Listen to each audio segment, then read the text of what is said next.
You're listening to the Options Insider Radio Network. For more quality options programs, visit www.theoptionsinsider.com or search for Options Insider Radio Network in your podcast provider of choice. Listeners can also access all of our programming through our mobile app, available in iTunes and on Google Play. Don't forget to follow along with your favorite programs and submit your own questions for the hosts at twitter.com/options, facebook.com/theoptionsinsider, or via questions at theoptionsinsider.com. You wanted it, you got it. A radio program that helps teach you options trading inside and out, basic to complex. This is Options Bootcamp. Whether you want to learn how to protect your portfolio, generate income, or even become a master of volatility, the Options Bootcamp drill instructors will break it all down for you. Options Bootcamp is brought to you by NASDAQ. From its inception, NASDAQ has been an innovator and agent of change in the financial markets. It's in our DNA. From the development of electronic trading to our drive to bring enhanced functionality and world-leading technology to our suite of 6 options exchanges, we exemplify customer focus, consistent technology, and streamlined solutions. NASDAQ, tech forward, leading the U.S. options market and continually rewriting tomorrow. Now, let's get you into peak options trading shape. Here are your Options Bootcamp drill instructors, Mark Longo, Dan Passarelli, and Jill Malandrino. All right, everybody, that rockin' music means it's time once again for Options Bootcamp, the program here on the old Options Insider Radio Network, where we bring on you, the retail stock trader, and tell you how we can use these sometimes scary, sometimes just downright confusing products known as options. My name is Mark Longo from the optionsinsider.com, as well as, of course, from the ever-exciting Options Insider Radio Network. And you guys know how to get us as usual. Find us on the website or to iTunes, wherever you find the podcast. Nice little fun treat for you guys. We're actually streaming these out live as well. So if you can join us, we'd love to see you there via Mixlr, MIXLR. You guys know the drill by now. Grab that link, set it and forget it, or follow us in Mixlr. You'll see when we go live. And sometimes it's fun. We have nice little surprises like this in the middle of the week outside of our usual broadcast schedule. When things are going on in town, we get to bring you some fun live content. And joining me on the old program today, we got one usual and one quasi-newcomer. She's been on before, so not particularly new. We'll start with my cohort here, the black-hatted one, who's usually out and about. You missed you last time, Mr. P, but now you're back here. Of course, Mr. Dan Passarelli, the founder of Market Taker Mentoring. Mr. Passarelli, welcome back to the Options Bootcamp. You still got your whistle on your hat, sir? Yeah, glad to be back. And actually, I'm really glad to be in the studio proper this time around. I got to say, your chairs are much more comfortable than the chairs. I don't know. Jill's got a cool new one, so I think Jill's looks pretty nice over there. I'm kind of envious of hers, but we'll see. Of course, I'm referring to as well our other cohort here, our other friend here on the old Options Bootcamp drill instructor squad. I don't see her hat and whistle. We'll have to get her one soon as well. She is, of course, Jill Malandrino, the global markets reporter over there at NASDAQ. Jill, welcome to the studio for the first time. All right, this is great. Love being in town in Chicago and joining you guys live. It's lots of fun. It is fun. So let's get to it with some options drills. Calling boots. Time for our favorite pastime, option drills. We're going to take the strategies learned during the show and teach you how they can be employed to achieve a specific objective. Do you hear me? Yes, sir!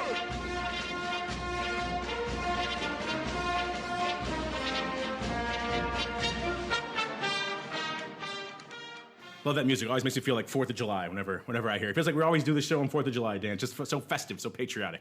Welcome, of course, to the Options Drills segment. This is where, as the name implies, we teach you how to use these products in some interesting ways that might be maybe new to you, or maybe just kind of a refresher for what you're looking at. We thought for today, since on our last shows we kind of went back to basics, we thought we'd keep it nice and straightforward and simple for you guys as well. In particular, you guys, like we said, are coming to this show used to trading stock and are used to doing very simple things, like working limit buy and sell orders in stock. So we thought, what are some interesting ways, and quite frankly, some very simple options tips that you, as the stock trader, the active stock trader, can utilize and quite frankly should be utilizing right now in your own options portfolio. So we got a bunch here. I'm sure you guys have some interesting ones as well. Maybe we'll just dive right into the list, and I'll let you guys kind of chime in on your thoughts.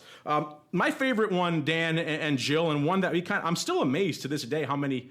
We were talking on the last show, Jill, about advisors and asset managers, how many of them still don't utilize this very basic technique, which is kind of what we were talking about before. Most stock traders are used to working orders. At least I hope you are. I hope you're not going to market all the time. But most of you are usually working limit orders out there. So it's a concept most people can wrap their heads around. And what if I told them, Dan, that they could, instead of doing that, which is risk. Quite frankly, we've seen, the flash crash other times. Working orders is risk. People may not realize that, but there's a risk you're entailing by doing that. You should probably get compensated for that risk. What if I said you could get compensated for that? And that's our first really basic tip that I think pretty much every stock trader should be doing right now, which is instead of taking those simple, basic limit stock buy and sell orders, you're just going to transfer those into using options to do the exact same thing and collect a little income while you're doing it. So obviously, if you own the stock and you want to work to sell it, let's say you have your proverbial XYZ, which everyone has made and lost millions on, and you decide it's trading for $100 and you want to sell it at 105, you could, of course, work the 105 sell order and get nothing for it. Or perhaps, let's say in a proverbial example, you work a 1 month covered call, which is at the 105 strike. Now you can collect, let's say in our example, it's a nice healthy $1. Probably wouldn't be that much in real life, but let's make it $1 for fun. So now you've increased your effective sell price to 106. And you've also, by doing that, also, in case the stock doesn't get to that level, you've created a nice little income stream. Same thing on the downside. If you want to get into an underlying, you want to turn around and perhaps sell a cash secured put. Let's say you want to buy XYZ for 95 and it's trading for 100. You could, of course, work a limit buy order on the stock for 95 and get paid nothing for it. Or you can, of course, sell the proverbial 95 strike put, let's say for 1 month, again for that nice round number of $1. And now you've A, lowered your effective buy price to 94, and B, if the stock doesn't get to that range within that time, you created a nice little income stream for yourself. So this is interesting. Maybe Dan, we'll start with you. I'm sure this is probably a very, obviously it's a very basic technique, but also probably one you guys over there at Market Taker Mentoring probably talk to people a lot about, just doing this one little simple thing to magnify and augment your stock trading. Are you a fan of this, and you think this is a step that pretty much every stock trader out there should be doing? Yeah, well, as an options person, I like to hedge, so I can say yes and no to that question. We've kind of talked about this in the past. Sort of depends on your motivations. Generally speaking, as an investor, I'm a huge fan of this kind of stuff, of selling cash secured puts and covered calls either. And honestly, that's been a lot of the actual option trades that I've entered over the last probably 2 years or so. I'd say more have been cash secured puts or covered calls than not. But, it depends on your objective. Like, this is a really, really great way to, like you said, effectively enter a limit order into buying stock, or a limit order into selling out of shares that you already own, or ETFs for that matter. So yeah, I love it. If that's your objective, it's a great way to augment a traditional investing strategy. You love that demarcation between investors and traders. I know that's your thing over there at MTM. You walk in the door and you say, "Are you an investor or are you a trader?" And if they say an investor, you kick them to the curb. You say, "No, I want nothing to do with you." No, of course you take both over there. I know that. But still, interesting stuff. You're right. And there are some, if you are maybe more day to day, could be a little more challenging. But I think this is still, Jill, and maybe you have some thoughts on this as well, just kind of how this could be beneficial to your basic guy who's out there working these orders anyway. He's not getting paid for it, and he's taking risk. At the very least, if they do nothing else when it comes to options, I would at least like them to take this proactive step to add a little bit of cushion to what they're trading, a little bit of a quasi-income stream. I don't want to hit on income too much because people can get over-reliant on that and they can start to get lured to the dark side and they say, if I like selling one put, maybe I'll sell 10, so that gets a little dicey. I don't want to hedge on that too much, but it is nice to have a little bit of some sort of reward for the risk you're taking out there. Is this something you guys are seeing a lot and advocating a lot to the retail clientele over there at NASDAQ? Yeah, we see a lot of it as well, and I would say that a cash secured put, it's always great to use as a stock replacement strategy, because if you like to stock at one particular price, if you get it put to you at a lower price, the fundamentals haven't changed, or they shouldn't have anyway. And then again, what we hear a lot in the registered investment advisor and financial advisor space is that they are increasingly using the covered call strategy as a way to derive income for their clients' portfolios, particularly in a low interest rate environment, which I don't see changing much in the near future. Even if we do get a 25 basis point hike in December, I really don't think it's going to change the fixed income landscape. But I will agree with Dan 100% that if you're using it just to express a bullish or bearish strategy, I would certainly look at at selling or buying on the other side to hedge out the position as well. If you're looking for something longer term in terms of an investment and expressing a bullish or bearish strategy. And you talk about the advisors. Isn't it fascinating how many of them still haven't, how you can go out in this world right now and amass hundreds of millions, maybe even billions under AUM, under management, and not even have this basic wherewithal in your skill set. It's kind of a little bit terrifying, because then you kind of get the knowledge, and we're not going to get to protective puts here, obviously, but it kind of gives you the feeling that, it's this market, we're going to ride it up, and then if people don't learn these skills, we're probably just going to ride it right back down again without much to stand in between. So hopefully a few listeners out there are on the advisor side, and certainly for our advisor show as well, they're getting the message. So this is easy. Obviously, there's a lot of pros to this technique. Downside, like I mentioned before, is kind of getting lured to the dark side, getting lured. We see this how often, Dan, I'm sure you see this a lot as well, where, people come in and I liked selling that put. That was kind of cool. What if next cycle I sell 2? And then that worked even better. And the next cycle I sell 5. And, that's kind of where I get a little concerned about this, which is maybe you can augment this by turning that into a put spread if that is indeed your concern. But is that something you see a lot, Dan, and probably something you're counseling your MTM mentees all the time about, maybe not getting lured to the dark side, shall we say, for lack of a better term? Oh, my God, if I had a nickel, man. Yeah, I see this all the time. I come across people who say, oh yeah, I've been doing this for 2 years. I've never had a losing trade. You can't lose. It's fantastic. Until they lose. Then it's not quite so fantastic. I mean, it could still be okay, but, what the real problem, there's no shame in taking a small loss every once in a while on any type of strategy. And when you're doing something like selling out the money puts, if they're out of the money, they have a delta of less than 50. That means they're high probability trades. You should have more winners than losers statistically, unless you're just the most unlucky person in the world. But when it goes against you, when you have the small losses, it's not really that big of a deal. You have a small loser every once in a while with a whole bunch of medium-sized winners. It's great. The real problem is when once every 5 years or so, the stock you're doing this on, or even the ETF you're doing this on, corrects 10%, or if it's an equity, it could be more, 20%, and you go, holy cow, I didn't think that could happen. I would agree with Dan there as well. And you have to understand there's a generation of traders that perhaps have not traded in a high vol environment, at least for the past 5 to 10 years. So this selling the put strategy, or even selling the volatility products, which is a huge trend right now, they haven't gone through a major pop in vol. And that is really going to surprise a lot of people. Think about it. You have about 10 years of newer traders that have never traded through a higher interest rate environment, through significant vol. You had a lot of people who didn't get into the market until after the financial crisis. And things have been, it's not hard to sell in this environment where we've been on a consistent uptrend. So I think, not that it's a bad strategy, but it is something that you do need to keep in the back of your mind and know how to manage it if and when things do turn.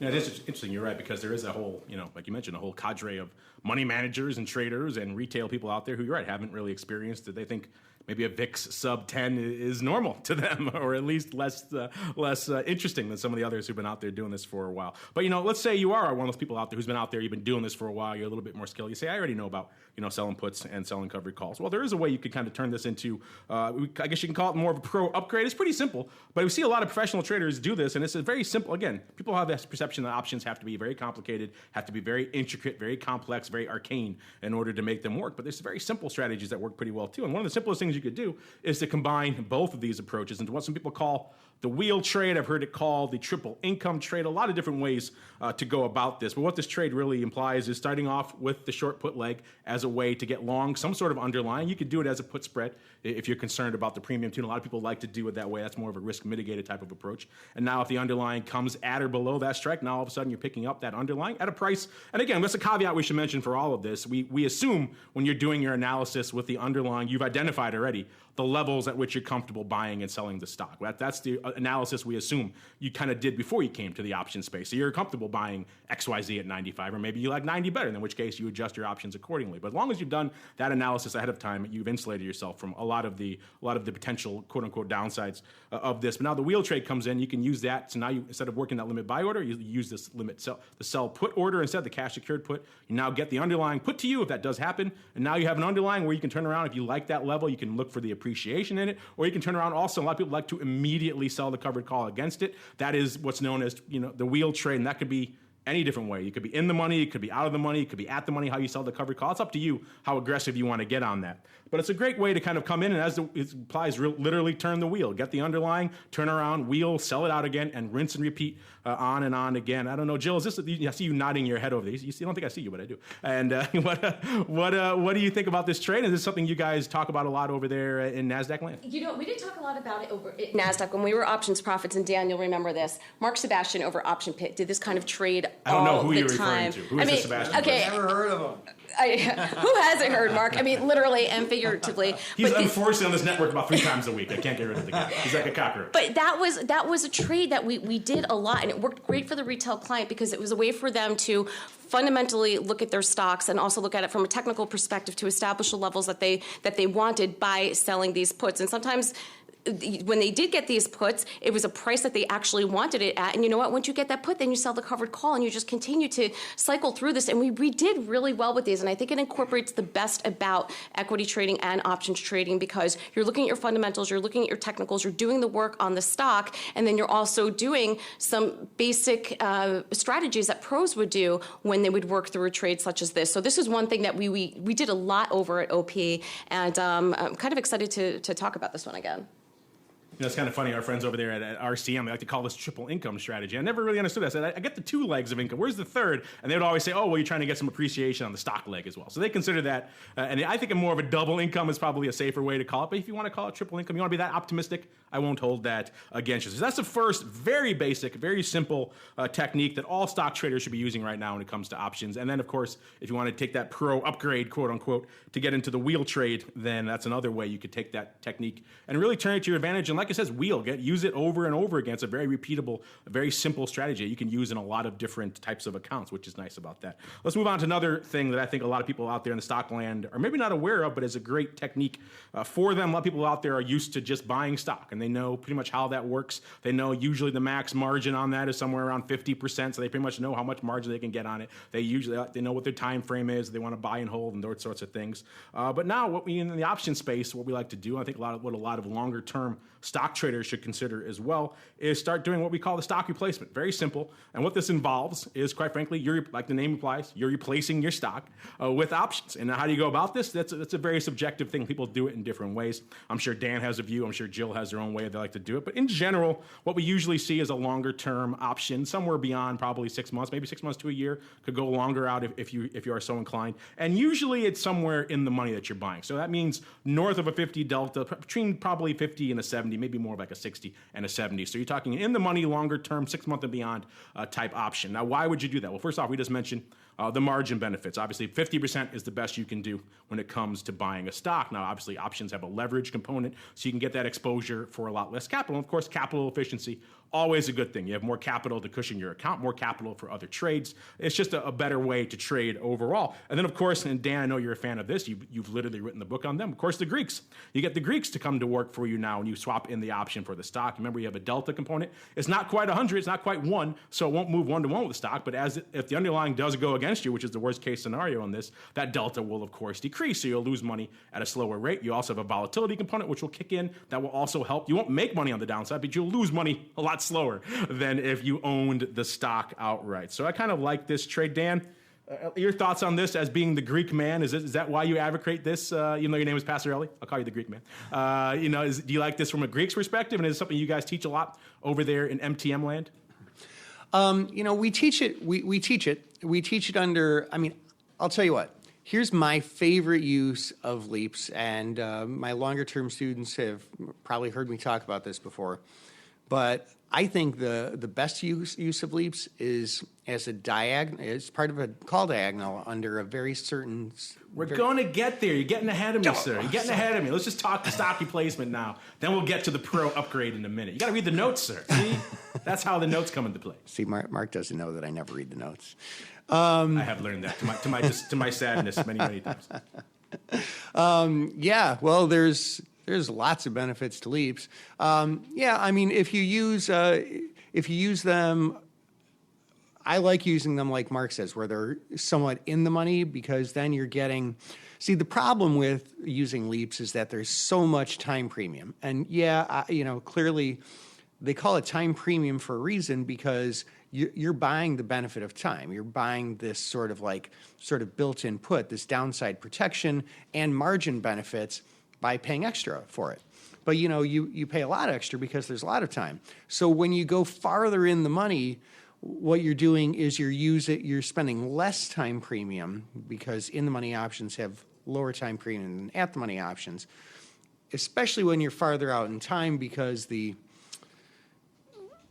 effective at the money price is actually higher than the true at the money price. So that makes your time premium a little bit lower when it comes to leaps, but I'm digressing a little bit.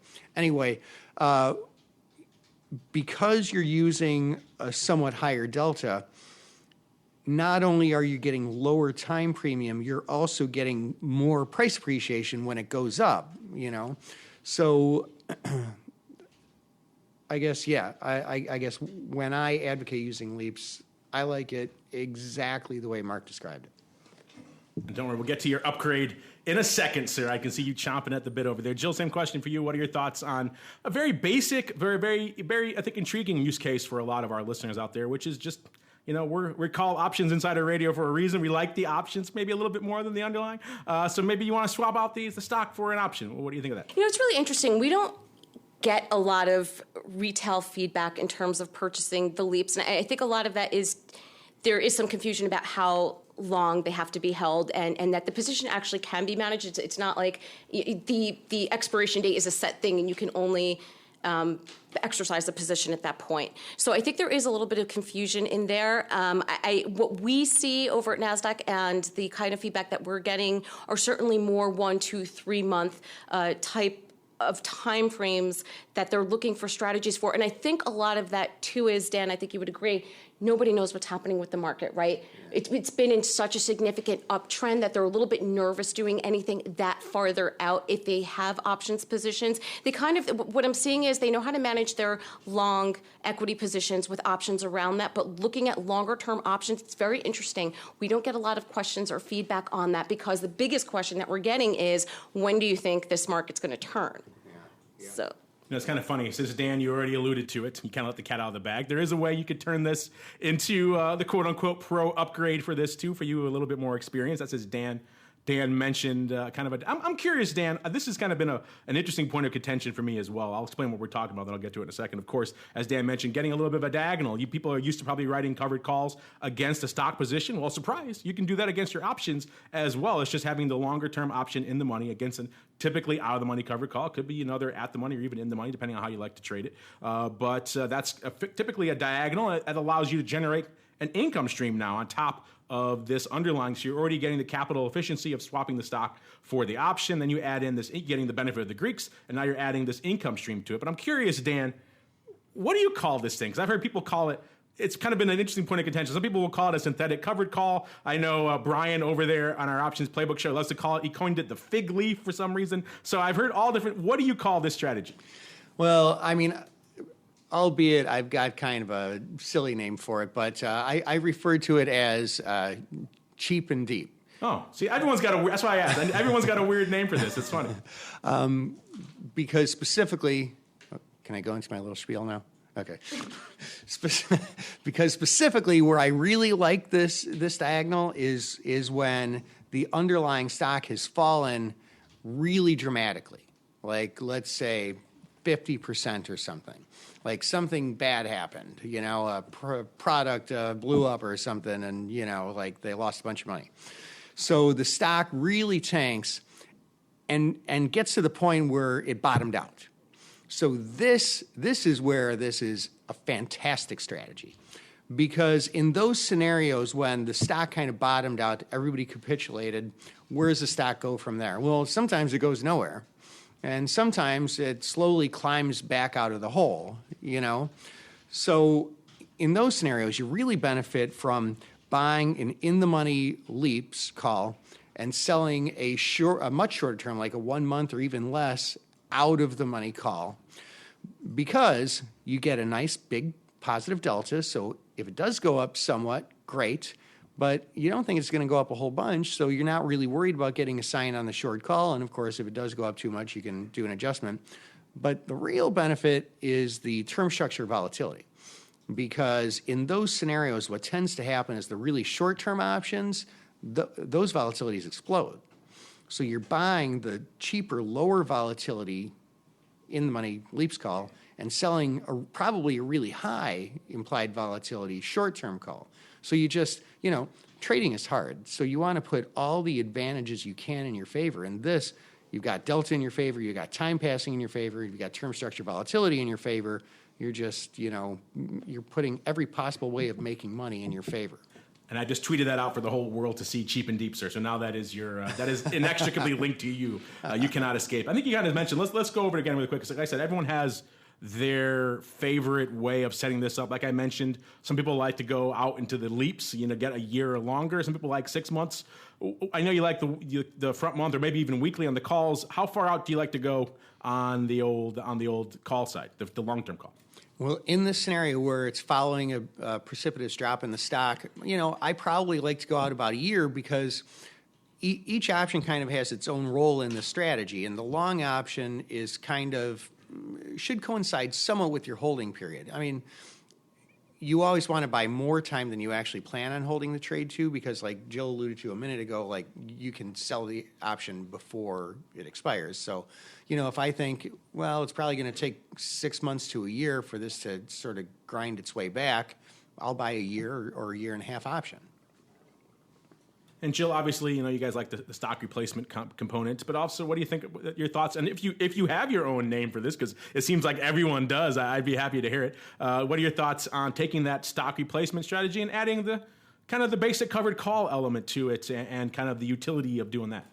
Well, I don't think I can beat cheap and deep, to be honest with you. It is pretty good. He's got I like it better than the fig leaf. Don't tell Brian, but I like it better than the fig leaf. But no, I mean, Dan explained it perfectly, and I certainly couldn't add any more to that. But I do think, again, in this kind of market, adding any sort of protection and time that you can to the underlyings that you're going to end up owning is definitely a benefit. And that's certainly what options, hence the name, that's what it gives you. That is what it gives you. And what it also gives us when we do this show is a lot of your questions. They always tend to pile up. So let's get to it with our mail call. Mail call. Time to look at questions submitted by our listeners.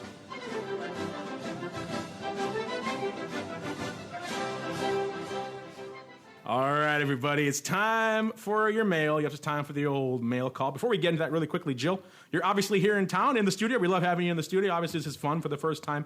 What the heck are you doing in town? Obviously, you came to see me. I understand that. But there must be some other reasons. What brings you to town? I have a hint. Maybe it's the big FIA show. So what is FIA and what is NASDAQ doing there? It's really because Passerelli was joining me on the show today. Sorry, Okay, and of course to see you. I understand. But no, NASDAQ is one of the 4 main sponsors at the FIA 2017 Expo. And I'm excited about it for this year because it's not just focus exclusively on options and futures trading, but there's a lot that's happening in the Innovators Hub that we are co-sponsoring with Amazon Web Services. So we are going to be covering everything from futures, options, derivatives, market structure, MiFID, all of that great stuff. But we're also going to be speaking with people in terms of how AI and machine intelligence is really driving the wave of alternative data for the future. And of course, and the hottest topic out there right now is what's happening with blockchain and cryptocurrency.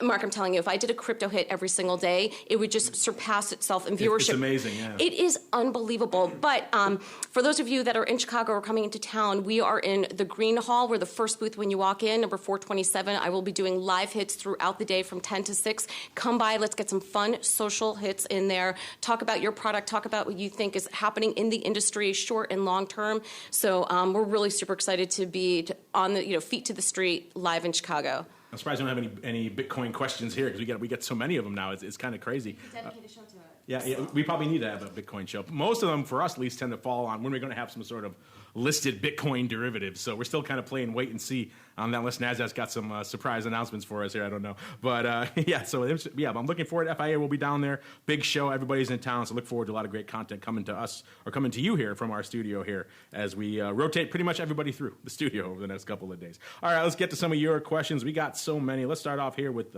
I guess Tiim or Tiim, call it what you will, 2 I's.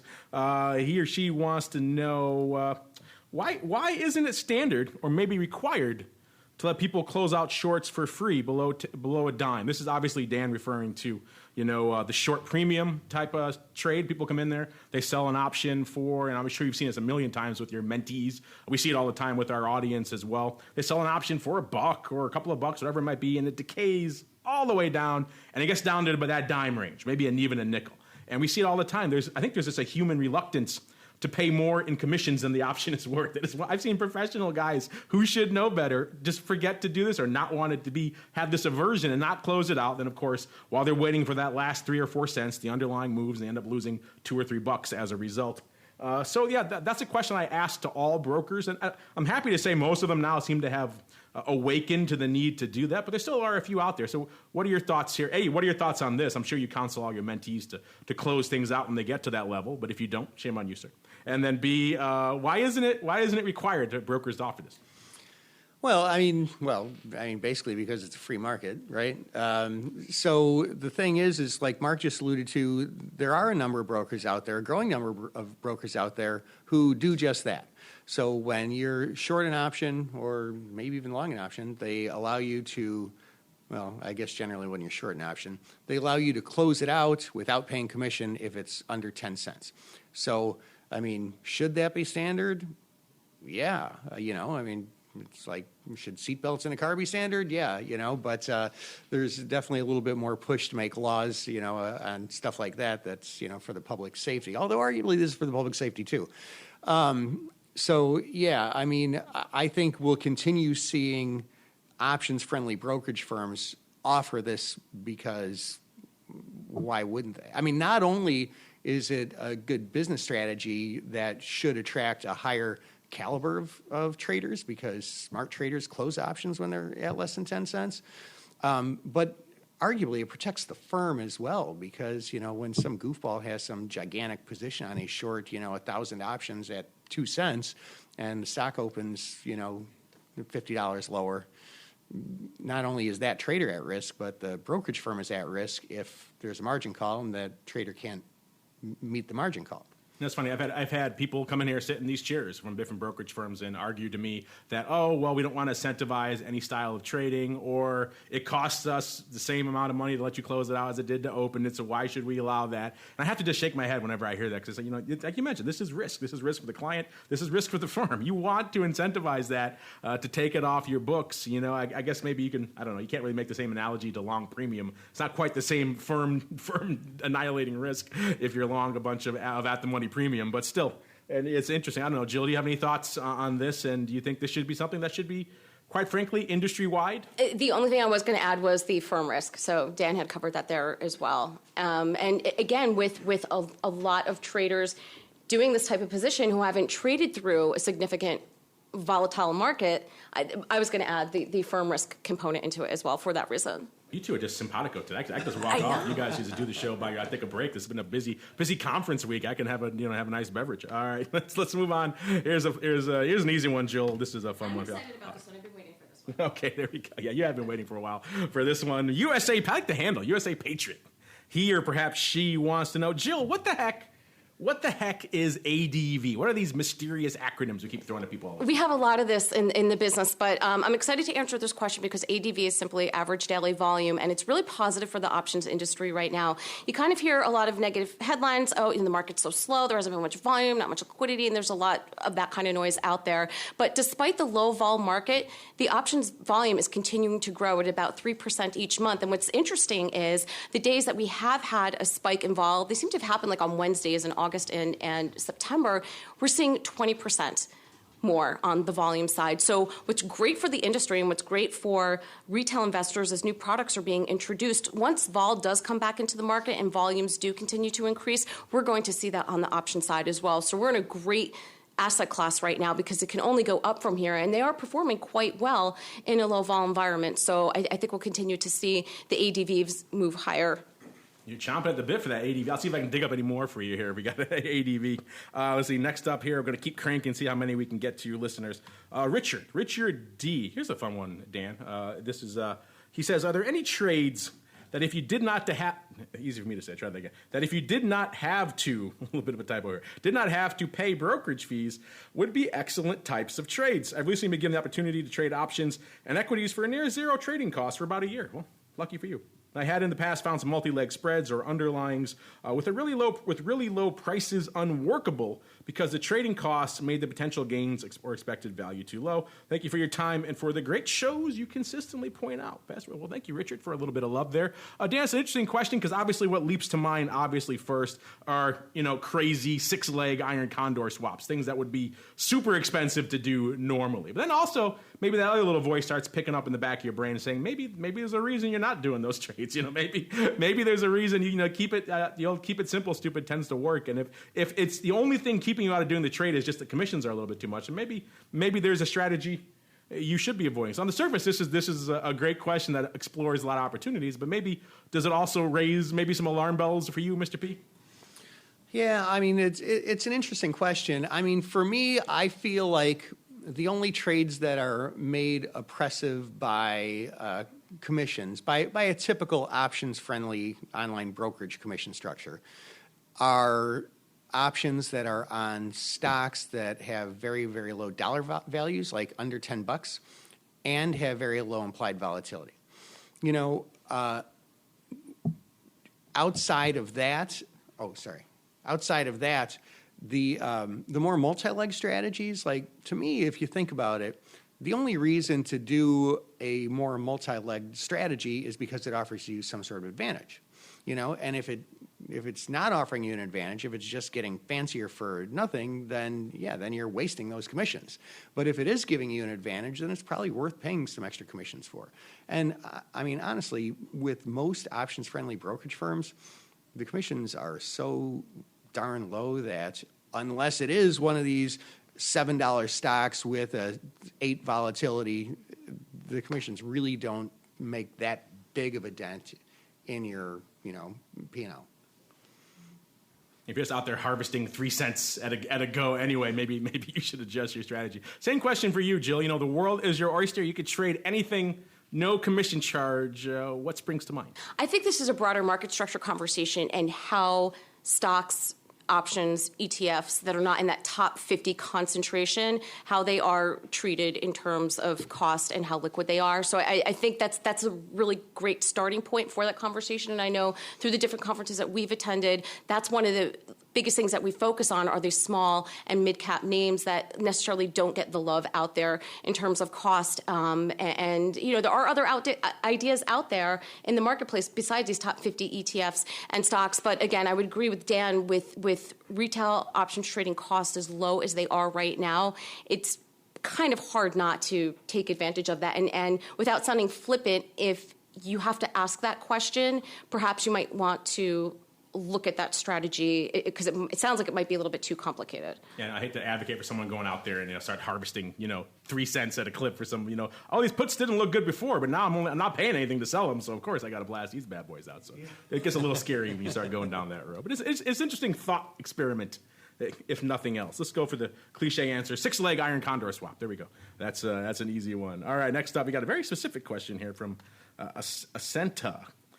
They want to know what can happen to the current options being held of Kite, that's ticker symbol KITE, listeners, which was acquired by Guild, G-I-L-D, and is being delisted. And so these are, obviously, this is a very specific one. I think the general disclaimer for all this stuff is if you want to know, usually this kind of corporate actions happen, the best place to go, our friends over at OCC, the Options Clearing Corp, because they actually do the math for you. They will say, you search the ticker symbol and OCC, and they will usually have a circular around the time that it's announced saying, here's the corporate action, here's the price that it's going up at, here's what we're going to do with the options. Because every one of these deals, quite frankly, is different. Sometimes there's a ratio of 3.5 shares to 1. Sometimes it's a straight stock deal. Sometimes it's some other type of deal. Sometimes it's a straight acquisition. It's a merger. This one's becoming that one. So there's all kinds of nuances that are always changing these things. That said, we did look into this one for you. Kite looks like it's being a straight cash deal for $180 a share. So if you, let's say you have your long 150 call out there, well, guess what? All those options are now being settled out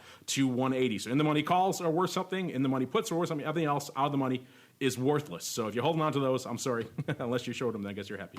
Yeah, so that 150 call in this case would be worth $30 because there's that $30 worth of value times 100 for the multiplier, obviously. So $3,000 for every one lot you got out there. And obviously, again, like I mentioned, the out of the money options expire worthless. So that should also show you something. And maybe you don't want to be caught up in these things if you don't have to, because if you have a 2-year leap, we were just talking about leaps before, Dan. If you went out and bought stock replacement style, a 2-year leap on Kite, guess what? All those 2 years are gone. You lost all that time value. So a bit of a dubious thing. Dan, you must have some interesting horror or /war stories about weird corporate actions people have come to you with.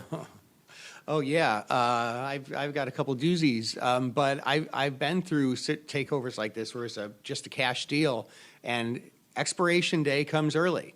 Like when you put on the trade, when you bought this Leaps call, you thought expiration day was January 2019. But the X date is, February of 2018. So guess what? The options don't exist after February 2018. So the expiration date basically moved, and all that time value just gets squelched.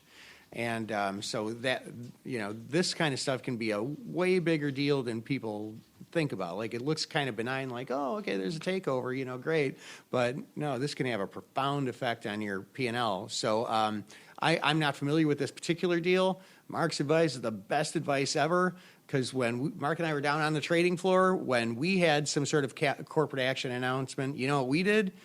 We called the OCC, so like any advice that anybody's going to give you, if it's good advice, they got it from the OCC. So cut out the middleman, get the answers yourself. If you're trading this, it's really important you talk to the OCC. They do this for a living, so let them do their jobs. Let them do it for you. Let them figure out all the horrible nuances of these corporate actions, so you don't have to. Anything to add there, Jill, or is your advice pretty much the same? Call OCC. Well, we just had the OCC on Trade Talks in New York when they rang the closing bell. I think it was October 5th, and it is really amazing what they do over there. Essentially, without the OCC, the business wouldn't exist. So we're really grateful for what they do out there. But again, it goes back to the whole leap example where you do have some luxuries with that type of strategy, but that's where time can work for you. But in terms of cost, that's one of the examples. And I'm glad this question was brought up where it can work against you.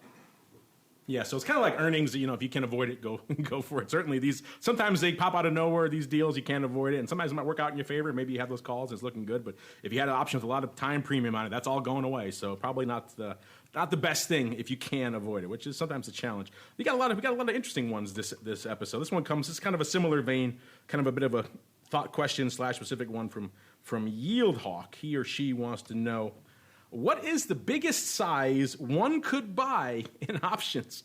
If one had a long position of $1 billion and wanted to hedge with $10 million worth, is that okay? Interesting. This obviously gets into the weird realm of position limits, and those things are kind of funky. They vary by exchange, by product, by broker. There's all sorts of layers of abstraction by your account size. Obviously, if you got $1 billion, you probably can get away with a lot. But that said, yeah, it's kind of a murky area. But look at just a couple weeks ago, we saw it in VIX. Someone put up, I think, 2 million contracts in one trade. So some of these outlandish types things, if you have the capital and you're approved by it, you can get it, you can do it. So it is one of those things where it is driven by your account size. But I guess theoretically, that would be a lot. I don't think I've ever seen a 10 million. I think it means 10 million notional, not obviously 10 million contracts. 10 million contracts would be, the lion's share of the ADV. Getting back to your other question there, Joe, get the lion's share of the ADV for that day. So that would probably be a little hard. But 10 million notional, yeah, I hadn't looked up the numbers for that VIX trade. It probably was somewhere close to that. So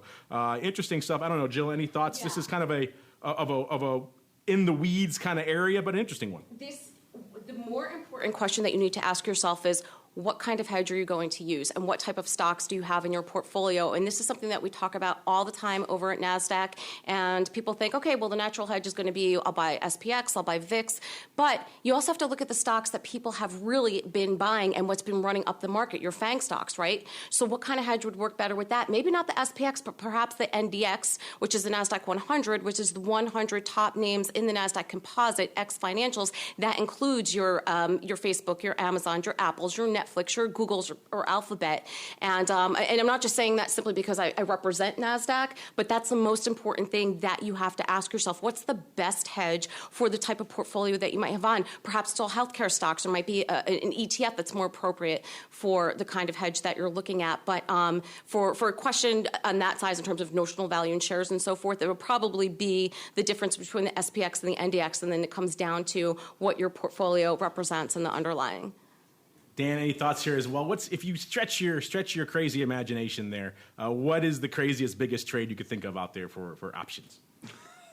The craziest, biggest that I could think of? I mean, I don't know, man. But, one thing that Mark alluded to, and sound advice, by the way, Jill. I'm just going to leave because you two got the whole show. But, like the one thing Mark alluded to, and this kind of sort of somewhat goes back to our last question about like needing to have the exact right information. If you are in a situation, Yield Hawk, where you've just got billions and you want to put on a gigantic position in something, some ETF or options or some equity options, the people who decide this are the individual exchanges. So talk to them, and you can put on a position on any one of the exchanges or a combination of the exchanges or all the exchanges. So get that answer, because getting in is one thing, but then getting out is something else too. You've got to manage that liquidity. So if you're looking to put on a really, really big position, they have at least in some names what they call position limits, and that is the greatest number of contracts you're allowed to have in that. I have that question, that problem all the time as well, Yield Hawk. The markets just aren't big enough for my size, Dan. So I feel your pain there, Yield Hawk. I can't get even Apple, or the spot, the S&Ps. They can't handle the kind of size that I want to do. All right, moving on here. This one's right up your alley, Dan. So I'll just toss it to you because this is right up. I think you must have read your book. He says, "Lonesome." That's kind of a sad handle. Lonesome. Could you explain theta and how it helps / hurts options trade? He's sneaking in. He's breaking our rules. He's sneaking in a second one. Okay, and he also wants to know: should anyone ever buy out of the money options? Let's table that discussion for now, but let's get into the theta one first. Since you literally have multiple chapters on this, what do you got to say for our sad friend here, Lonesome?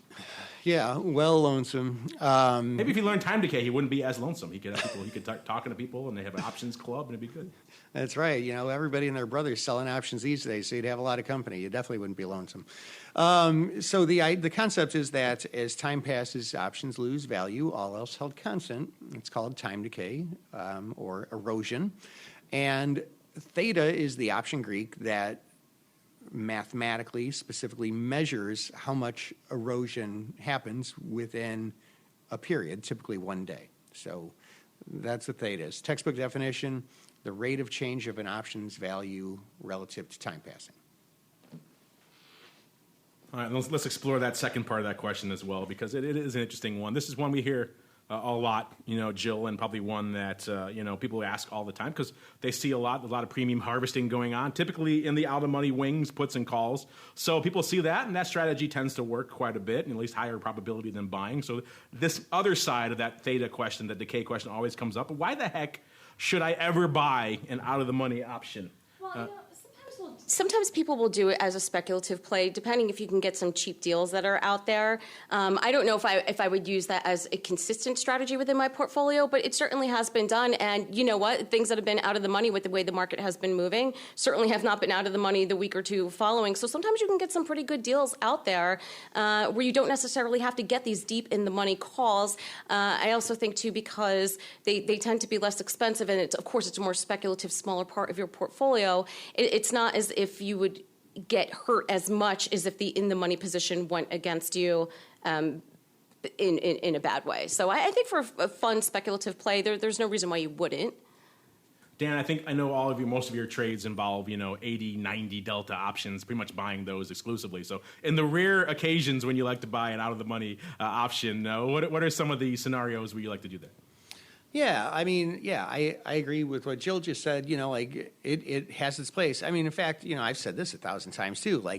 Every option strategy has its place. There's a time and a place for each of them. And, anybody who makes a habit, if there's somebody out there who says, oh yeah, I'm an option trader, I've been trading for 10 years and all I do is buy out of the money calls, they might as well finish that by saying, and I happen to be a unicorn, because that doesn't work. You don't have a 10-year career as an option trader if all you do is buy out of the money options. You lose in the long run. But under certain situations where you want to put on a highly speculative trade, to really get a leverage profit with low risk, it can be a fantastic trade. I mean, I wouldn't do it going into earnings when implied volatility is really high or something like that. There's better strategies for that.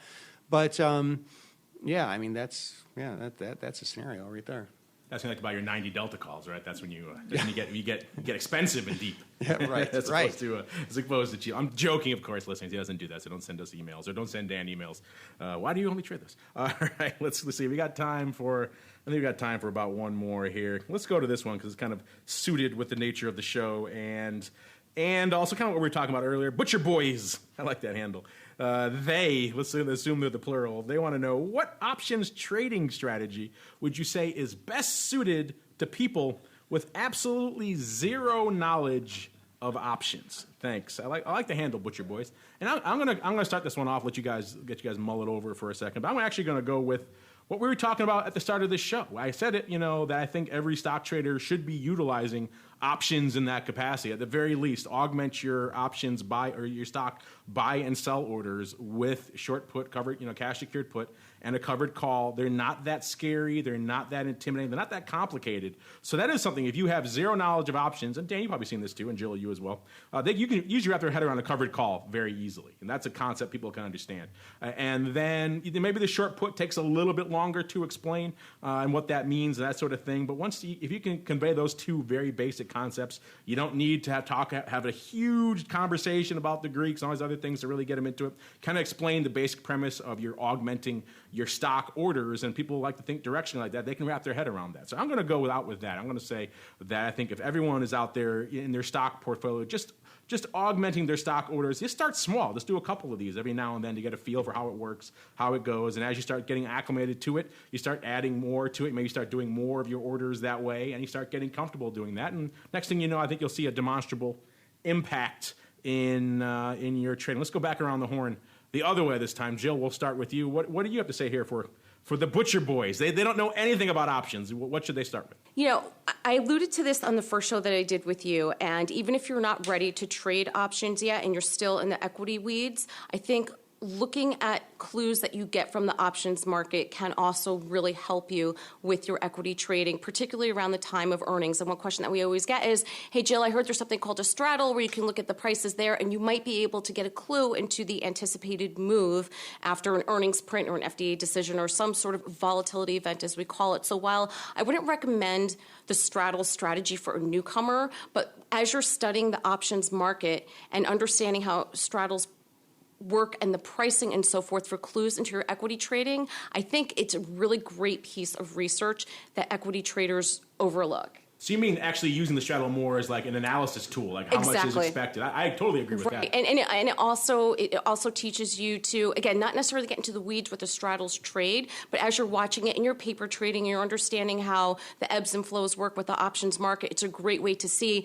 how each side of the position would react following the earnings print, and also clues that you can get into terms of the anticipated move, and also learn how volatility works around events such as that. If you're talking about retail, guys coming in who don't know anything and just buying straddles, that would obviously be challenging. But using it as a tool, that's something I advocate for quite a bit, because you're right, because people will talk all the time, particularly around earnings, about whisper numbers and analysts, and that's all nonsense. That's all, quite frankly, all made up nonsense. Straddles is real money. Straddle is real dollars at work in the marketplace. You can see, and every study I've ever seen always shows real dollars will trump, some sort of made-up analysis every day of the week. So that if you can just manage that basic level of analysis, it'll teach you a lot about what's going on in earnings and what real money, what real dollars are actually expecting for that move. Mr. P, interesting one. I wasn't expecting that, Jill. So I like that. You threw me a curveball. Dan, take it home for you, sir. What do you got in store for the Butcher Boys? Well, this question is a little bit like saying, well, what kind of car should I buy for my 6-year-old? That's kind of what's fun about it. Everyone's got a different answer.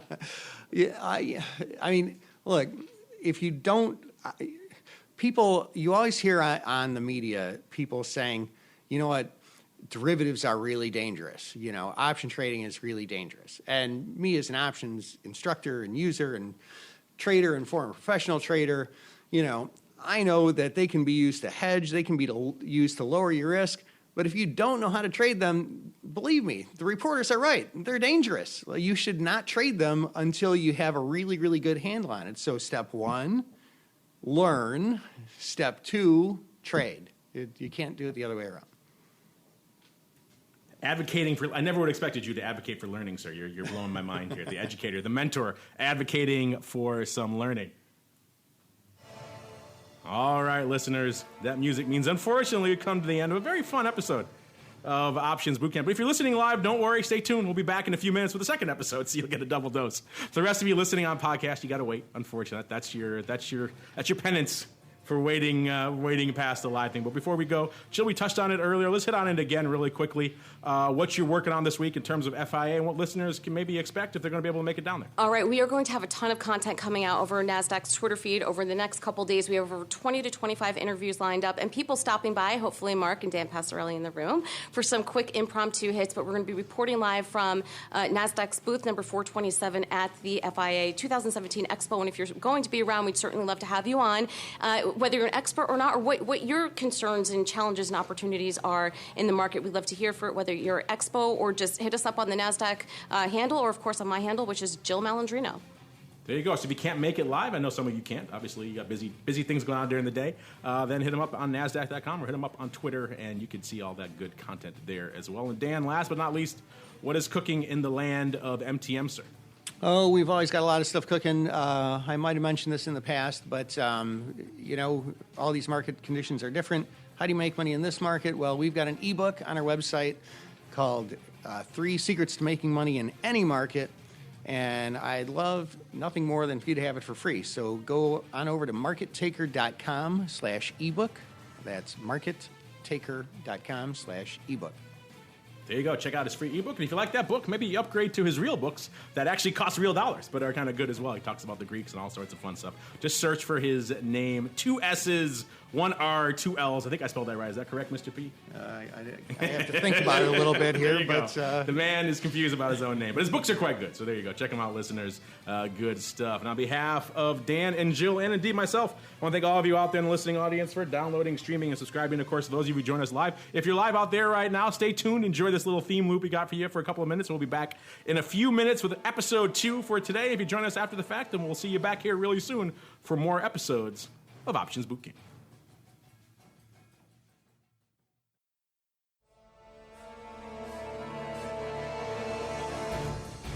Options Bootcamp is brought to you by NASDAQ. From its inception, NASDAQ has been an innovator and agent of change in the financial markets. It's in our DNA. From the development of electronic trading to our drive to bring enhanced functionality and world-leading technology to our suite of 6 options exchanges, we exemplify customer focus, consistent technology, and streamlined solutions. NASDAQ, tech forward, leading the U.S. options market and continually rewriting tomorrow.